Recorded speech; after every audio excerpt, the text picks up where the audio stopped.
Mitsuha é uma órfã azarada que vive uma vida difícil, mas acaba ganhando uma habilidade roubada de viajar para um Isekai.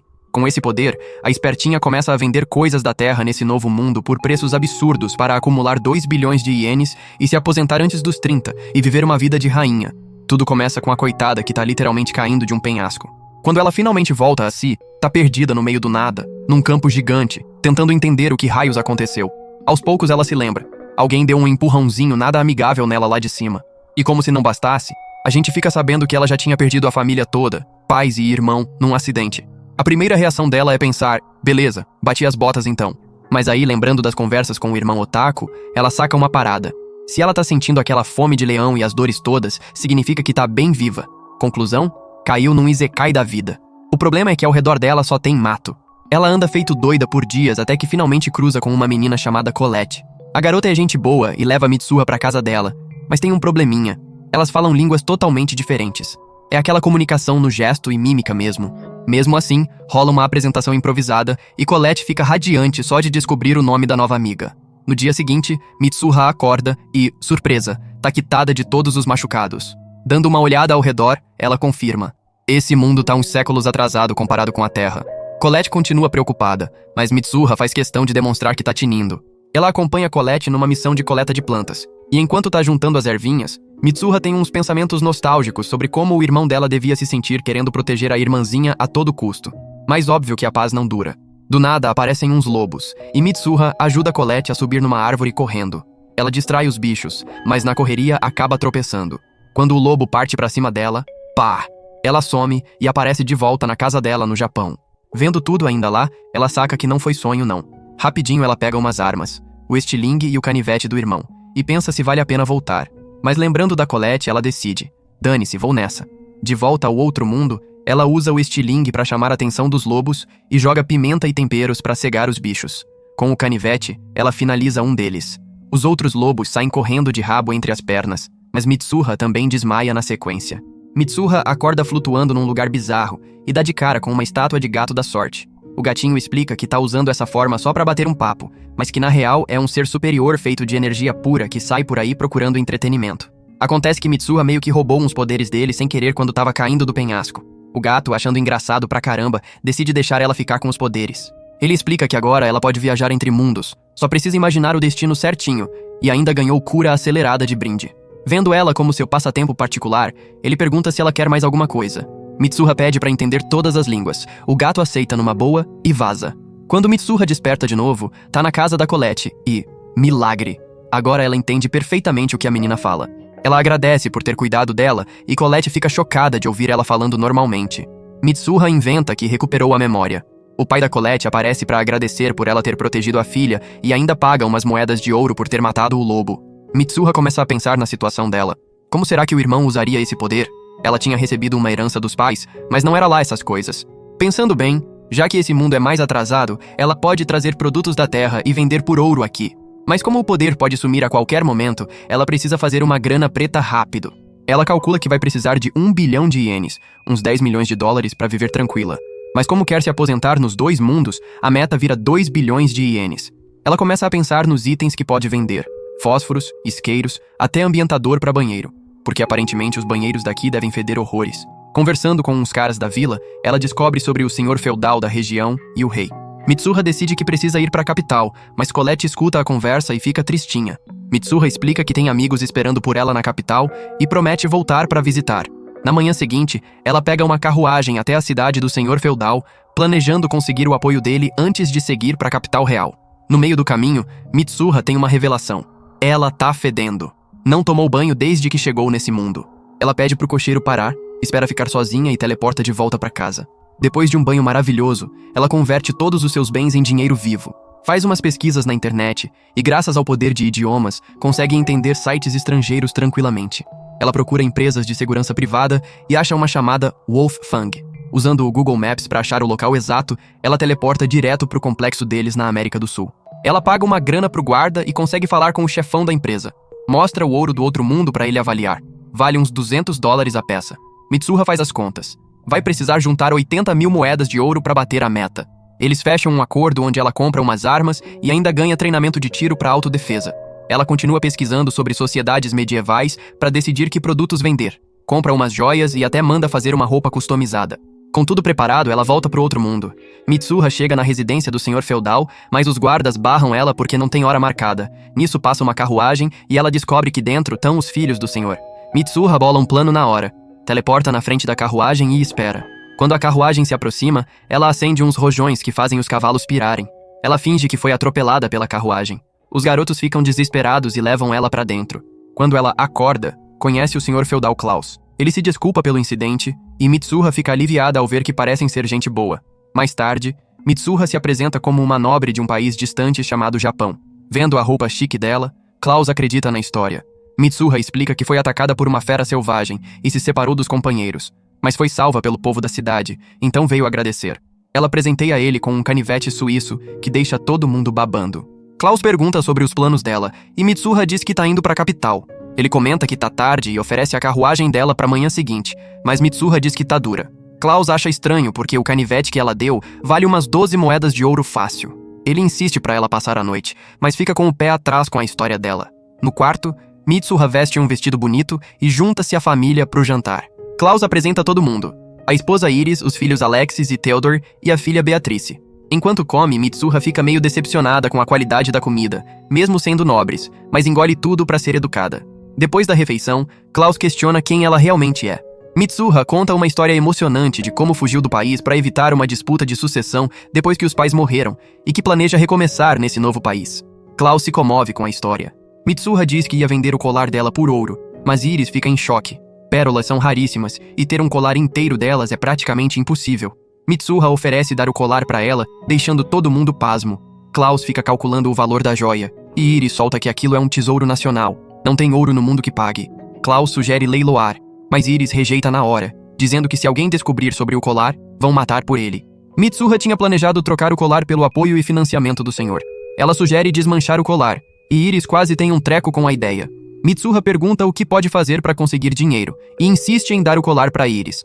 Klaus fica preocupado com o valor, mas Mitsuha diz que só quer ouro suficiente para abrir uma lojinha. Ela solta uma história dramática de que Iris lembra a própria mãe dela, e eles aceitam a proposta. Depois disso, Theodor comenta que o canivete suíço era sensacional e pergunta se ela tem outras coisas para vender. Mitsuha tira um canivete dobrável e diz que vende por uma moeda de ouro. Theodor aceita na hora. Considerando o valor do ouro, ela conseguiu vender por mais de 10 vezes o que pagou. Beatrice pergunta que tipo de loja ela pretende abrir. Mitsuha responde que vai vender cosméticos e acessórios femininos, mas também pensa em vender comida. Klaus avisa que a produção das plantações tem caído e Mitsuha surpreende ele com conhecimento de agricultura que pegou do irmão, dizendo que as plantações precisam ser rotacionadas, senão o solo fica fraco.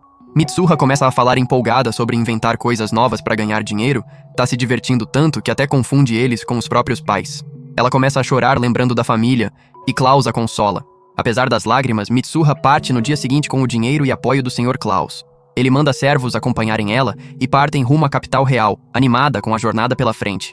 Mitsuha chega na capital e, graças à carta de recomendação do senhor, consegue um lugar para a loja dela. Ela prepara tudo, enchendo o estabelecimento com produtos baratos de loja de conveniência, mas também uma seleção rotativa de itens de luxo. Ela abre oficialmente a loja, mas conforme o dia passa, ninguém aparece. Ela tenta se manter positiva, mas no dia seguinte continua sem clientes e começa a ficar preocupada. Ela se pergunta por que não consegue clientes, mas finalmente aparecem umas garotas visitando a loja. Mitsuha fica quase chorando de emoção. As meninas olham por aí e ficam curiosas com um item. Mitsuha explica que é uma ferramenta para tirar escamas de peixe na hora de cozinhar. As garotas ficam chocadas com isso. Elas conferem outros itens, mas no final não compram nada. Mitsuha começa a entrar em pânico, mas uma das garotas percebe um shampoo. Mitsuha explica que é um elixir mágico que limpa e hidrata cabelos danificados. Vendo o preço de 8 moedas de prata, elas decidem passar.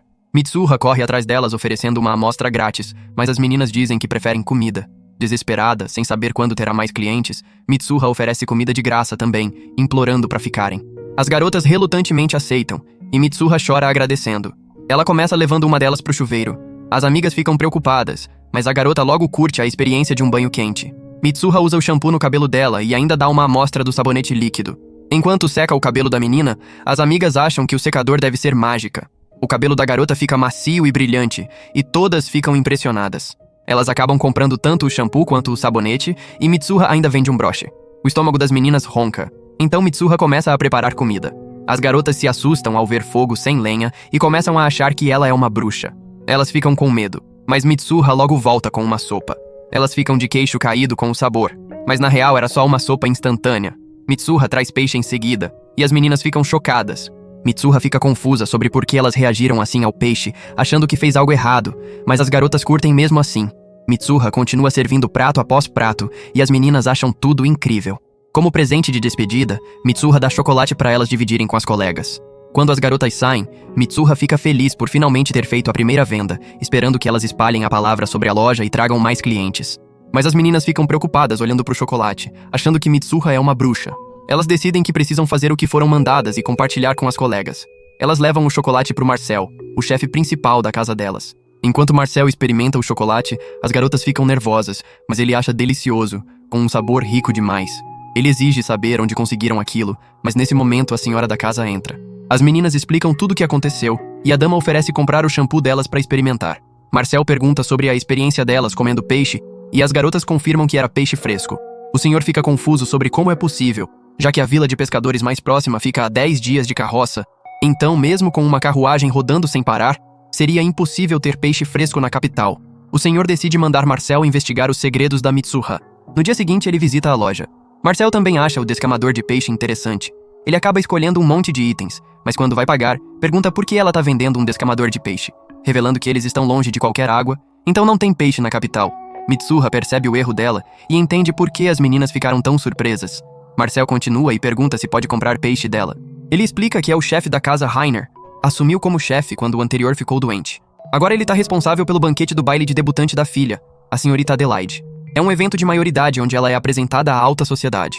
A casa Rainer é uma família nobre relativamente nova, então não são tão bem vistos pelos outros nobres. Marcel não está confiante em cuidar de uma festa tão importante, mas pensa que se conseguir servir peixe, algo que ninguém mais consegue, vai impressionar todo mundo. Mitsuha considera o que fazer e sente que deveria ajudá-lo. Ela acaba oferecendo um serviço de consultoria, dizendo que pode ajudar a resolver todo tipo de problema. Logo depois, o Sr. Rainer e a esposa também visitam. Eles têm um jantar de degustação e Mitsuha serve uma variedade de pratos. Eles acham tudo maravilhoso e o senhor pede para contratá-la para ajudar com a comida do baile, mas Mitsuha recusa, para surpresa dele. Ela diz que seria chato só fazer a comida e pede controle total sobre o evento, desde preparar o vestido até dirigir a performance e tudo mais. O senhor concorda com o pedido, e quando eles se preparam para sair, Mitsuha fica surpresa quando a esposa dele pede para comprar mais shampoo e sabonete. Mitsuha preparou um produto premium para ela, que vende por ainda mais dinheiro. Na casa Rainer, Mitsuha visita Marcel e ele explica que precisam preparar comida suficiente, senão vai parecer um insulto aos convidados. Mitsuha olha um livro de receitas para achar coisas que podem fazer em grande escala. Ela assume o comando da cozinha, direcionando os cozinheiros sobre como fazer os pratos. Enquanto praticam os pratos, Adelaide visita e Mitsuha leva ela de volta para a loja. Ela manda os guarda-costas esperarem do lado de fora enquanto Adelaide é medida para o vestido. Ela leva Adelaide para o andar de cima e coloca uma venda nela. Com isso, ela teleporta de volta para a terra e leva ela para a costureira. A mulher arrasta a Adelaide e tira as medidas do corpo dela. Ela sai com um monte de designs e Mitsuha deixa os trajes por conta dela.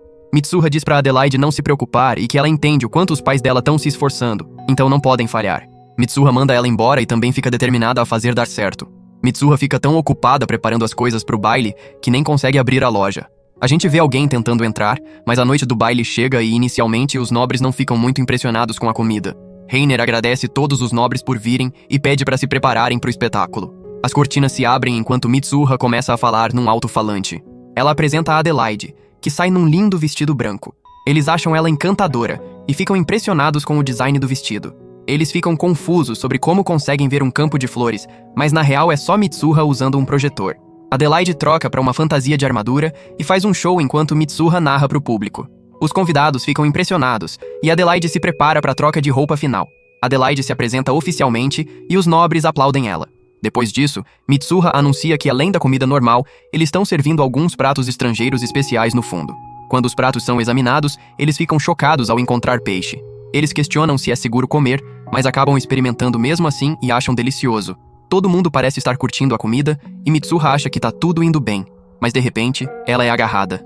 É Iris. Ela é arrastada e levada até Klaus. Iris menciona como tentou visitar a loja várias vezes, mas nunca estava aberta. Eles ficam curiosos sobre o que ela tá fazendo ali e Mitsuha explica que veio a negócios. De repente, ela é agarrada de novo É um dos cozinheiros dizendo que a comida tá acabando. Mitsuha fica confusa porque prepararam o dobro, mas parece que os convidados estão comendo demais já que é comida que nunca viram antes. Mitsuha se desculpa e vai pra cozinha. Ela encontra todo mundo desmoralizado, mas lembra Marcel do que tá em jogo. Vendo que ainda tem batatas, ela manda fazerem batatas fritas. Ela acaba servindo sobremesa e também batatas fritas, e todo mundo adora. Os nobres ficam completamente impressionados com tudo, do entretenimento à comida, e o baile é um sucesso absoluto. Depois do baile, Mitsuha finalmente consegue reabrir a loja. Os negócios estão indo bem e ela conseguiu fazer 260 moedas de ouro com o baile, que vale 26 milhões de ienes. Ela tirou um monte de fotos no evento e agora pode vender para os nobres por um preço premium. Um homem de repente entra e imediatamente exige peixe.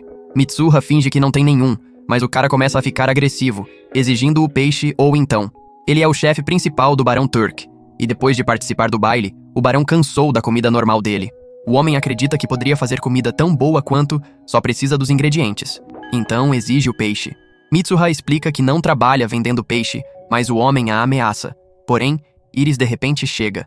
Ela reclama que Mitsuha não voltou para visitar eles e Mitsuha chora sobre ser assediada pelo homem. Klaus também chega e questiona as intenções do sujeito. O cara fica apavorado e sai correndo. Depois disso, Mitsuha é arrastada e volta com Klaus e Iris. Ela é calorosamente recebida por Beatrice, que pergunta o que ela anda fazendo. Theodore menciona como ela organizou o baile de debutante para Adelaide, falando da comida e performance incríveis, e Beatrice fica com ciúmes de ter perdido. Ela grita com os irmãos e os dois saem correndo. Ela pergunta para Mitsuha se vai ajudar a organizar o próprio baile de debutante dela, e Mitsuha nervosamente concorda. Eles fazem uma refeição juntos e depois Klaus elogia como o baile foi bem, mas eles têm perguntas sobre de onde ela conseguiu a comida e como conseguiu os itens que tá vendendo na loja. Mitsuha pensa numa desculpa e diz que eram todas coisas que os amigos dela mandaram de casa. Ela explica que serviu toda a comida e agora tá só vendendo os itens adicionais que foram enviados. Eles acham a explicação estranha e Mitsuha fica preocupada de se contradizer, mas eles acabam aceitando, dizendo que é assim que Mitsuha é. Alexis tenta flertar com ela, dizendo que ela estava deslumbrante no baile, mas Mitsuha lembra como ele passou a noite inteira flertando com Adelaide.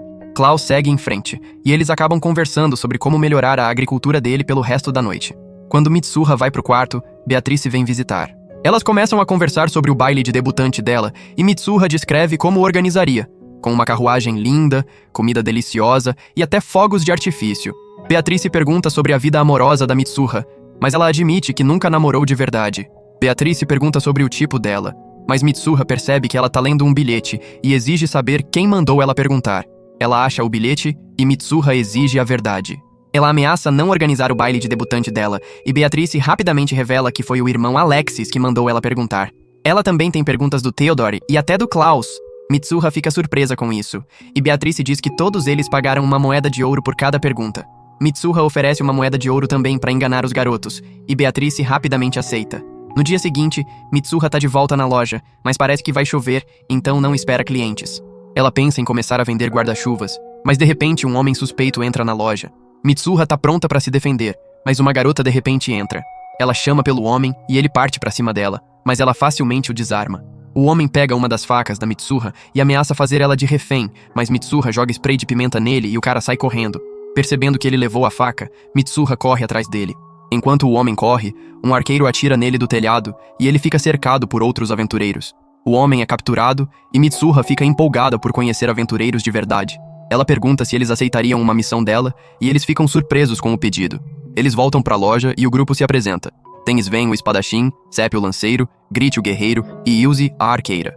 Sven avisa que tem aumentado o número de gente suspeita ultimamente, mas a gente vê que Mitsuha tá bem preparada.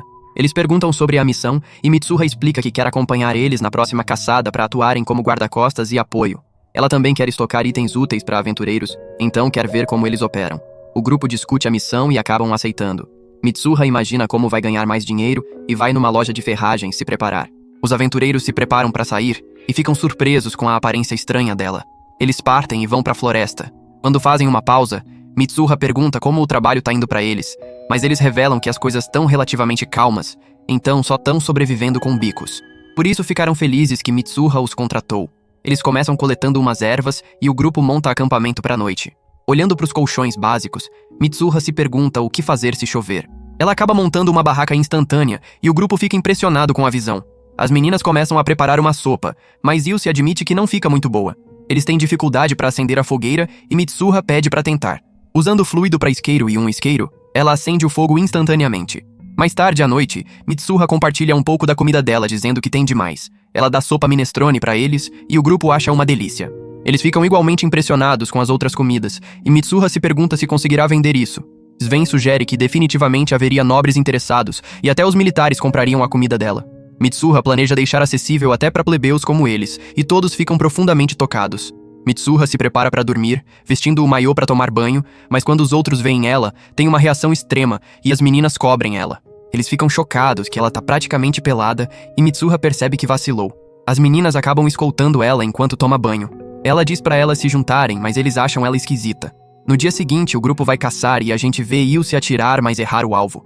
Mitsuha vê outro pássaro e convence Sven a deixar ela tentar. Sven acha impossível, dado o ângulo e a folhagem no caminho.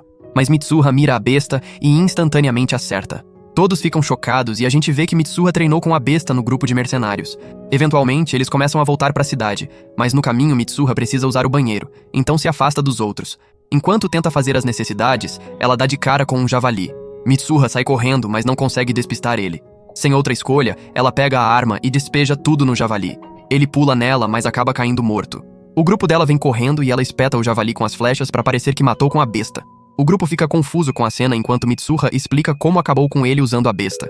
Eles acham estranho já que ouviram tiros, mas decidem não cutucar e até prometem ajudar a proteger os segredos dela. De volta na cidade, o grupo comemora a missão bem-sucedida. Grit pergunta sobre o preço do isqueiro e Mitsuha diz que custa só uma moeda de prata. As meninas ficam surpresas ao ouvir isso, mas os homens não demonstram interesse, dizendo que não se preocupam com cozinha. Mitsuha tira uma revista de maiô, chocando o grupo, e tenta explicar que não é esquisita e que no país dela é normal se vestir assim. Apesar de verem isso, eles acham que ela ainda deveria se abster de se vestir assim neste país. Com isso esclarecido, Mitsuha fica animada para trabalhar com eles de novo. Sepp pergunta se pode comprar a revista, mas Grit o pune. De volta na loja, ela pensa em todos os itens que pode vender graças à pesquisa, mas se pergunta se há uma forma mais rápida de fazer dinheiro. Ela pensa em vender a revista, mas decide que é má ideia. Ela pensa em outras artes, mas não tem talento real para isso. Ela tem uma ideia e acha uma pedreira. Ela tenta imaginar uma escultura enquanto usa o teleporte, mas acaba criando uma estátua de aparência horrível. Ela tenta mais 2 vezes, mas todas acabam ficando feias. Ela leva as estátuas para a loja mesmo assim, e Mitsuha deseja ter prestado mais atenção nas aulas de arte. Mas de repente, tem um homem que pede para comprar as estátuas, dizendo que são tão feias que ajudariam a afastar espíritos malignos. Mitsuha vende as estátuas, mas fica com sentimentos conflitantes sobre se deveria ficar feliz com isso. O shampoo dela tá vendendo muito bem, mas ela quer criar outro produto de sucesso. Uma garota chamada Sabine entra na loja, e Mitsuha percebe instantaneamente que ela é nobre. A menina se pergunta se tá no lugar certo, mas é porque não tem placa do lado de fora da loja. E Mitsuha percebe que não teve placa desde que abriu a loja. Enquanto Sabine navega pelos produtos, Mitsuha admira a beleza dela, achando que parece uma princesa. Ela compra shampoo junto com outros produtos, pagando em ouro sem pestanejar. Então, Mitsuha a acha interessante. Quando Sabine sai da loja, Mitsuha vê um cara suspeito e se pergunta o que ele tá tramando. Mas ele começa a seguir Sabine, então ela pega o equipamento e corre atrás deles, pensando que a reputação da loja vai pro vinagre se algo acontecer com a menina. O cara de repente agarra ela e leva pra um beco onde encontra outros 3 caras. Mitsuha alcança eles e chama a atenção, mas eles nem veem ela como ameaça. Ela acha que são traficantes de pessoas, então saca o taser, chocando um dos homens e deixando ele inconsciente. Os outros ficam assustados vendo isso e perguntam quem ela é. Mitsuha se chama de mensageira, mas os homens dão uma olhada estranha e ela fica constrangida. Ela continua se chamando de mensageira do relâmpago e começa a atirar nos arredores. Os homens tentam fugir, mas o caminho é bloqueado por guardas. Eles são presos e a gente descobre que Sabine na verdade é a princesa. Mitsuha tenta sair sorrateiramente, mas um guarda a para, chamando ela de mensageira. Ela descobre que o guarda viu tudo, então Mitsuha fica com vergonha. Eles ouviram a apresentação dela. O guarda a convida para o palácio onde ela conhece a família real. O rei convida ela para sentar enquanto a chama de mensageira do relâmpago, mas ela tenta corrigir dizendo que é só dona de loja. Mitsuha explica o que aconteceu, e eles agradecem por salvar a vida da Sabine. O rei não fica feliz que Sabine saiu escondida do castelo, mas ela aponta que acabou ajudando a rastrear traficantes de pessoas, então acha que merece um perdão. Mitsuha pergunta ao rei se a visão dele piorou com a idade, e o rei admite que tá tendo dificuldade para ler textos pequenos, então usa uma lupa. Mitsuha mostra óculos de leitura para ele, achando que vão conseguir ajudar. Quando o rei experimenta, fica impressionado com quão claramente consegue ver. Ele imediatamente passa para o chanceler Sar, e ele também fica impressionado, achando superior às lentes que vinham usando e empolgado por não precisar se aposentar tão cedo. O rei fica empolgado para ver os outros produtos dela, então Mitsuha diz que ele pode comprar qualquer coisa da loja dela, exceto mulheres. O rei ri da piada dela, mas depois que ela sai, ele entende que ela quis dizer que não vai fazer as vontades dele. De volta na loja, Mitsuha fica feliz por ter vendido os óculos, mas tem arrepios do nome que deu a si mesma, esperando que não cause problemas no futuro. No dia seguinte, um homem chamado Nelson visita a loja. Mitsuha percebe que ele é má notícia, e ele instantaneamente ordena que ela entregue a loja. Mitsuha pergunta quem ele é, e ele explica que é o presidente da Companhia de Comércio Alder, se gabando da parceria dele com a coroa. Ele quer assumir a loja dela, mas Mitsuha diz que precisa discutir com o parceiro de negócios, pedindo para ele voltar em um dia. Mitsuha escreve uma carta e Sabine chega na loja. Ela agora é cliente regular da loja, tratando Mitsuha como irmã mais velha. Ela acidentalmente descobriu a TV da Mitsuha, então tem vindo todo dia assistir. Mitsuha diz para ela manter segredo e ajuda a dublar os programas já que Sabine não entende japonês. Mitsuha dá a carta para ela e pede para passar pro Sar. No dia seguinte, Nelson volta à loja dizendo para ela assinar um contrato que ele preparou. Sabine fica triste achando que Mitsuha vai ser levada embora, mas ela chama a atenção do Nelson, então ele diz que pode levar ela também. Nesse momento, Sar chega e Nelson fica surpreso de ver o chanceler. Mitsuha cumprimenta ele e Nelson fica preocupado com quão familiares eles são. Mitsuha explica a situação e Sar começa a repreender Nelson, dizendo que Mitsuha tá trabalhando com o rei, então ele será punido se causar mais problemas para ela. Sar também diz que a Companhia Alder não será mais necessária no palácio, encerrando a parceria. Nelson fica confuso com isso, mas Sar diz que é porque ele tentou levar a filha do rei embora. Olhando para Sabine, ele lembra de quando estava no palácio e se recorda de ter visto ela no passado. Nelson fica arrasado e acaba renunciando como presidente da Companhia Alder, dizendo para todo mundo não mexer com a loja da Mitsuha. Sar reporta ao rei e eles ficam satisfeitos de se livrar da Companhia Alder porque eram corruptos. Felizes que o caso da Mitsuha deu uma boa razão para fazer isso sem convidar retaliação. Eles ficam impressionados com como Mitsuha lidou com as coisas e o rei tem um interesse crescente nela. De volta na loja, Mitsuha assiste TV com Sabine, mas quando um cliente entra, Sabine fica irritada que o programa dela está sendo interrompido.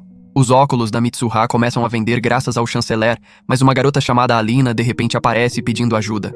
Elas sentam com ela e Alina conta que a família dela administra um restaurante pequeno com 2 funcionários. Ela explica que tudo estava indo bem, até que o filho do dono de um restaurante grande tentou dar em cima dela. Ela rejeitou o cara porque gosta do aprendiz do restaurante delas, o Aral. Mas o pai do homem quis se vingar, então tentou assumir o restaurante pagando pro funcionário sênior sair e quebrando o braço do pai dela, Ruhen. Como resultado, o restaurante ficou fechado pelos últimos dias. Alina chora enquanto implora por ajuda e Mitsuha concorda em aceitar o pedido.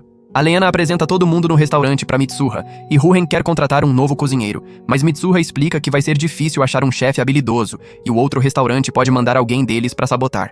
Mitsuha diz que deviam abrir o restaurante com a equipe atual, mas Ruhen aponta que o braço dele tá quebrado e Aral não é qualificado o suficiente para comandar a cozinha sozinho. Porém, Mitsuha tá confiante que tem a solução, então se junta a eles na cozinha. Ela pergunta pro Ruhen por que leva anos pros aprendizes se tornarem chefes completos. Ruhen afirma que é porque precisam assistir chefes mais habilidosos cozinhando e só podem praticar no tempo livre. Mitsuha aponta quão lento esse método é e sugere que se ele ensinasse e supervisionasse diretamente, Alina e Aral vão melhorar dramaticamente. Aral fica empolgado e Alina vê isso como oportunidade de ficar mais perto do Aral. Ruhen ainda acha que falta mão de obra pro atendimento, mas Mitsuha garante que tem um plano. Depois do baile que ela organizou, a culinária Yamano dela tem chamado a atenção dos aristocratas. Dizem que muitos chefes tentaram replicar, mas nenhum teve sucesso. Mas rumores começam a se espalhar que a culinária Yamano está disponível no restaurante da Aleena. Uma semana depois, eles voltam aos negócios e, graças aos amigos dela ajudando a espalhar a palavra, tem um número constante de clientes. Eles focam em margens maiores, mirando a clientela mais rica. Ela até contratou os aventureiros Grit e Ilse para ajudar com o atendimento, e eles parecem curtir a mudança. Ilse de repente vai até Mitsuha dizendo que tem alguém suspeito lá fora. E a gente vê o dono do restaurante rival observando da janela. Mitsuha não tá muito preocupada com ele, planejando deixar ele cavar a própria cova quando eventualmente causar uma cena. Depois de alguns dias o negócio tá bombando, já que muitos nobres querem experimentar a culinária Yamano. Todas as mesas estão ocupadas, e Mitsuha fica preocupada porque não conseguem acomodar todos os clientes. Ela escuta uma conversa sobre como entregas estão atrasando por causa de monstros sendo avistados perto da fronteira, e Mitsuha pensa nos perigos desse mundo. O dono do restaurante rival de repente aparece com um grupo de homens, acusando o restaurante de fingir usar a culinária Yamano para roubar dinheiro dos clientes. Ele ordena que os guardas prendam Ruhen. mas Ruhen afirma que ele não tem prova. O homem chama Marcel, o herdeiro direto da culinária Yamano. Ele pede para o Marcel apresentar o testemunho, mas Marcel quer provar o prato deles para verificar se é genuíno. Ele pede comida e, quando prova, fica chateado, exigindo saber quem fez os pratos. O dono rival acha que estão ferrados, mas Mitsuha se aproxima de Marcel, que começa a chorar porque ela tá ensinando pro restaurante pratos que nunca ensinou pra ele, até chamando ela de treinadora. Percebendo que ela é a fundadora da culinária Yamano, o homem fica envergonhado. Mitsuha explica que só ensinou pro Marcel comidas que podem ser servidas em festas, e não aquelas que são só pra uma porção. Ela diz pro Marcel ajudar na cozinha se quiser aprender, e ele aceita feliz. O dono rival fica arrasado, e nesse momento Klaus e a família vieram visitar, seguidos pelo rei, o que deixa todo mundo chocado. Mitsuha menciona que alguém quebrou o braço do Ruhen, e ela suspeita do dono rival, então ele é levado embora. Ela acha que a operação é um sucesso, e o restaurante se tornou único, mas Alina parece brava com ela porque não ajudou a juntar ela com o Aral. Mitsuha pede pro rei ajudar a unir os dois, mas Ruhen a para, dizendo que não tem problema com Aral se juntando à família. À noite, Mitsuha revela que só ganhou uma moeda de ouro pela ajuda, mas tá feliz porque se divertiu e conseguiu fazer amigos no caminho. Ela pensa em como Colette tá e manda uma carta pra ela. De volta, o pai da Colette acha estranho que a carta chega tão tarde da noite, e a gente vê que monstros começaram a causar problemas. Mitsuha parece estar numa encrenca depois que estocou fogos de artifício demais que estavam em promoção. Ela recebe uma mensagem e é convidada para um churrasco pelo capitão mercenário, então ela vai caçar e traz coelhos do outro mundo pro churrasco. O capitão acha eles estranhos, mas quando prova, sugere que Mitsuha poderia até vender. Todos se divertem e o capitão explica que não tiveram muitos trabalhos grandes, então estão aproveitando para relaxar. De volta na loja, ela recebe a visita de Sven e Sepp. Eles estão interessados em comprar a barraca instantânea dela, mas não têm dinheiro suficiente. Porém, Mitsuha oferece desconto, dizendo para trazerem mais gente da guilda de aventureiros na próxima visita. O chanceler Sar submete o relatório dele sobre Mitsuha pro rei. Eles acham a identidade dela estranha, já que apareceu do nada, vendendo produtos estranhos, mas ela não tem má vontade com o reino, então o rei acha bom manter um bom relacionamento com ela. Eles seguem para assuntos mais urgentes e parece que estão tendo problemas perto das fronteiras. A gente vê os aventureiros na floresta e eles encontram uma carruagem que foi destruída. Sabine visita a loja da Mitsuha e a convida para o palácio porque o rei tem um pedido de emergência. O rei diz que vão entrar em guerra com o Império Alder, que está atrás das terras férteis deles. Eles acham estranho porque os relatórios mostram que o Império Alder não deveria ter chance de atacar eles. Mas o rei pede para Mitsuha levar Sabine para outro país para mantê-la segura. Eles dizem que as forças do Império estão se aproximando e até recrutaram a ajuda de monstros, o que é estranho porque deveria ser impossível se comunicar com monstros. O rei ordenou que as forças defendam a capital, mas não acha que vão se reunir a tempo, então quer que Mitsuha cuide da Sabine. Porém, Mitsuha recusa o pedido, dizendo que a loja dela é o lar dela e insiste em defendê-la não importa o quê. Quando Mitsuha sai do palácio, ela pensa no que deveria fazer e decide que deveria levar Sabine para a terra. Ela volta ao palácio, mas é chamada por Sar, que a puxa para um conselho de guerra. Ela encontra Alexis lá, que está representando o pai. O comandante começa a reunião e relata que o inimigo deve chegar na noite seguinte. Um mensageiro de repente chega, mas Mitsuha acha ele suspeito e pula para proteger o comandante. O homem atira, mas Alexis também pula e leva as flechas. O homem avança com a espada, mas Mitsuha abre fogo com a arma e acaba com ele. Todo mundo fica chocado e Mitsuha verifica Alexis. Ele pergunta se está apto a ser o cavaleiro dela, mas Mitsuha aponta como ela ainda levou um tiro, mas encoraja ele a fazer melhor da próxima vez. Porém, Sar percebe que os ferimentos são fatais. Mitsuha ri feito maníaca, dizendo que tentou ter cuidado para não introduzir tecnologia avançada demais, mas por causa disso quase morreu, então decide usar tudo o que tem para ensinar uma lição pro Império. Mitsuha de repente aparece na base mercenária pedindo para salvar Alexis. Enquanto Alexis recebe atenção médica, Mitsuha explica a situação pro capitão. Ela quer contratar o grupo deles para lutar contra o Império, explicando que são de outro mundo e até oferecendo 40 mil moedas de ouro. Porém, o capitão recusa, não acreditando na história dela sobre o outro mundo. Enquanto ele se afasta, Mitsuha começa a dirigir um dos veículos e perseguir ele. Enquanto o capitão diz para ela não brincar, Mitsuha de repente os teleporta para o outro mundo. O capitão fica chocado no início, mas eventualmente acredita na história da Mitsuha. Eles veem uma perturbação à distância e os viados parecem estar correndo feito loucos, então decidem investigar. Eles acabam num túnel e entram para conferir. Eles encontram uns homens tentando mover uma pedra e eles mencionam que a caravana deles está sendo perseguida por goblins, preocupados que as crianças vão ser devoradas se não conseguirem passar. O capitão ajuda a mover a pedra e Mitsuha vai verificar a retaguarda. Os goblins se aproximam, mas a pedra é movida e as carruagens começam a passar. As carruagens têm dificuldade para atravessar o rio, então Mitsuha joga uma moeda pro capitão querendo contratar ele para proteger a caravana, o que ele aceita.